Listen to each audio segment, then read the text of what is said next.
জল দিয়ে না, আমরা মিটিং করেছি, মাইক্রোফোনটা খারাপ ছিল তাই অনেকে ঠিকমতো শুনতে পারিনি। আমি বিশেষ করে কৃতজ্ঞতা জানাই, আজকে নদিয়া আমরা মিটিং করেছি, আমাদের সবাই ছিলেন পুরো মহাকরণ এবং নদিয়ায় প্রচুর মানুষ এসেছিলেন, তাদের কাছে আমরা কৃতজ্ঞ। এবং মুর্শিদাবাদে যেটা বহরমপুরে আমরা সভা করলাম, কয়েক লক্ষ মানুষ এসেছিলেন এবং কেউ বসতে হয়তো সুযোগ পায়নি, এতটাই ভিড় ছিল এবং স্ট্যাম্পিড হতে হতে কোনো রকম বেঁচে গেছে। এবং বাইরেও প্রচুর মানুষ, কয়েক হাজার কয়েক লক্ষ মানুষ দাঁড়িয়েছিলেন। আমরা কৃতজ্ঞতা জানাই, আমরা তাদের আসসালামু আলাইকুম এবং প্রণাম সালাম সবই জানাচ্ছি।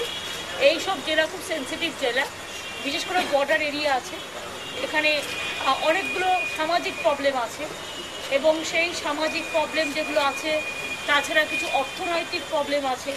তাছাড়াও এখানে রিসেন্ট পুলিশ আমাদের একটা সিটি দেখালেন খুব ভালো করে, একটা মার্ডার স্কোয়াড যারা শুধু মার্ডার করে বাইরে থেকে হায়ার করে নিয়েছে, তাদের ডিটেলসটাও তারা অনেকটাই সক্ষম হয়েছেন খুঁজে বের করতে। তারপরে ধরুন স্মাগলিং হয় এখান থেকে, তারপরে হিরোইন স্মাগলিং, নার্কোটিক্সের যে সমস্ত ব্যাপারগুলো, তারপরে উইমেন ট্রাফিকিং, এই সমস্ত ব্যাপার নিয়ে আমরা ডিটেলস আলোচনা করেছি এবং এগুলো নিয়ে পুলিশও একটা সিটি বানিয়েছে। আমরাও অলকানন্দার দিকে বলেছি উইমেন ট্রাফিকিং যাতে রোখা যায়, আগামী দিন এগুলোর উপরে জোর দিতে হবে।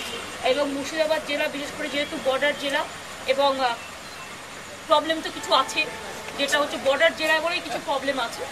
এখানে অনেক বিভিন্ন আবার অনেক ব্যান্ড অর্গানাইজেশন আছে, তারাও কিছু সক্রিয় আছে। সুতরাং এগুলো খুব সেন্সিটিভভাবেই এখানকার এসপি হ্যান্ডেল করছে, পুলিশ হ্যান্ডেল করছে, আমার থানার ওই আইসিরা এসপি সহযোগিতায় ডিএম আছেন।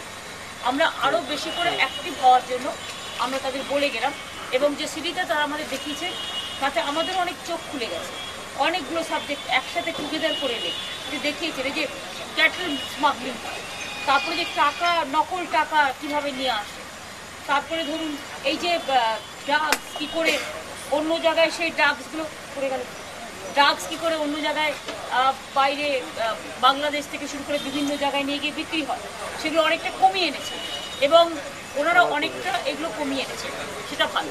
এছাড়াও ডেভেলপমেন্ট আপনারা জানেন, আমি অলরেডি মিটিংয়ে বলেছি, প্রায় গাদাখানেক গুচ্ছখানেক প্রজেক্ট আজকে অ্যানাউন্স করা হয়েছে। এছাড়াও এখানে আমরা প্রত্যেকটা ব্লকে ব্লকে কিষাণ বাজার, কোল্ড স্টোরেজ, পলিটেকনিক কলেজ, শিক্ষায় শিক্ষিত করা মানুষকে মাইনরিটি ভবন থেকে শুরু করে এখানকার ছেলেমেয়েদের স্টাইপেন্ড, স্কলারশিপ থেকে শুরু করে সংখ্যালঘু অধ্যুষিত জেলা বিআরজিএফের রাস্তাঘাট থেকে শুরু করে এখানে সেলফ এমপ্লয়মেন্ট স্কিম, একে দিয়ে ডিপার্টমেন্টকে দিয়ে, ব্যাকওয়ার্ডকে দিয়ে, মাইনরিটিসকে দিয়ে অনেক মার্কেটিং কমপ্লেক্স তৈরি করা থেকে শুরু করে এখানে 3টে আরও মাল্টি সুপার হসপিটাল হবে। এখানে ম্যাল নিউট্রিশন এবং অল্প বয়সে বিয়ে করার একটা ব্যাপার আছে সামাজিক। সুতরাং এইসব ব্যাপারে তাদের কী করে আরও বেশি সাহায্য করা যায়। এখানে মেডিকেল কলেজ অলরেডি শুরু হয়ে গেছে, 100 জন ছাত্র ভর্তিও শুরু হয়ে গেছে, নতুন মেডিকেল কলেজ মুর্শিদাবাদ পেয়েছে এবং আলিগড় মুসলিম, যেটা মুসলিম ইউনিভার্সিটি যেটা, এবং সেটাও অলরেডি কাজ শুরু হয়ে গেছে। জঙ্গিপুর যেটা ফুড পার্ক, সেটার কাজও শুরু হয়ে গেছে।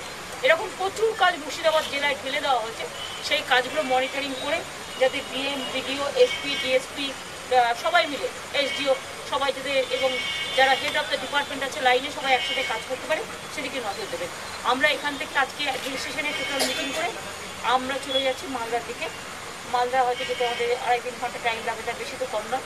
এবং ন্যাশনাল হাইওয়ে ব্যাপারটা আমরা যতটা পেরেছি, এই রাস্তাগুলো তো করে দিয়েছি, কিন্তু যতটা পেরেছি আমরা তো পিএমকে বলে এসেছি বা ন্যাশনাল হাইওয়েকে বলেছি। আমি শুনেছি বহরমপুর যে মালদার রাস্তার কন্ডিশনও খুব খারাপ। সুতরাং আমরা এখন গিয়ে পৌঁছবো, কালকে সকালে আমাদের আবার মালদা অ্যাডমিনিস্ট্রেশন মিটিং আছে, তারপর ওখান থেকে করে আমরা ইটাহারে যাব, ওখানে ডেভেলপমেন্ট যেটা গরিব লোকেদের সব আমরা দেবো, তারপর ওখান থেকে আমরা আবার বালুরঘাটে যাবো, ওখানে আবার উত্তর দিনাজপুর, দক্ষিণ দিনাজপুর মিটিং হবে। ঠিক আছে? হ্যাঁ, আমি জানি এটা আপনি রেলমিনের ভবন থেকে জিজ্ঞেস করবেন। আশা করি আপনি অন্য কোনো রাজনৈতিক দলের কোয়েশ্চেন আমায় করবেন না, আর এটা যার যা কোয়েশ্চেন তাকে দিন।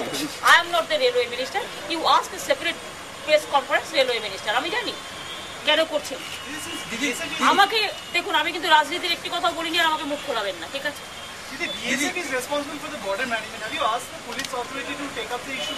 না না, দেখুন, বিএসএফ এর সাথে যোগাযোগ করেই তারা কাজটা করে। সবাই তো আমাদেরই ফোর্স, কেউ সেন্ট্রালের, কেউ স্টেটের। আমরা মনে করি ভালো কোঅর্ডিনেশন করে সবাই কাজ করবে, আমাদের কোনো কারোর বিরুদ্ধে কোনো অভিযোগ নেই। এবং এটা এসপি নিজে মনিটরিং জেলায় করে এবং স্টেট লেভেলে ডিজি করে, চিফ সেক্রেটারি হোম সেক্রেটারি হচ্ছে, তারা সবাই মিলে করবে। সকলেই আমাদের এই পরিবারের কেউ না কেউ তাদের সাথে কথা বলে করবে। হ্যাঁ, কিছু প্রবলেম হচ্ছে, আই থিঙ্ক দ্যাট প্রবলেম আপনি যেটা বলতে চেয়েছেন, দেখুন আপনারা যেটা হট করে বলতে পারেন, আমি সেটা হয়তো সবসময় বলতে পারি না, কারণ আমার কতগুলো সিস্টেম আছে, সেই জন্যই এটা ওদের অ্যাডমিনিস্ট্রেটিভ লেভেলেই করতে হবে। Thank you. এত লেটে বেরিয়ে গেল তখন ভাঙো। আবার বলবো কালকে মালদাতে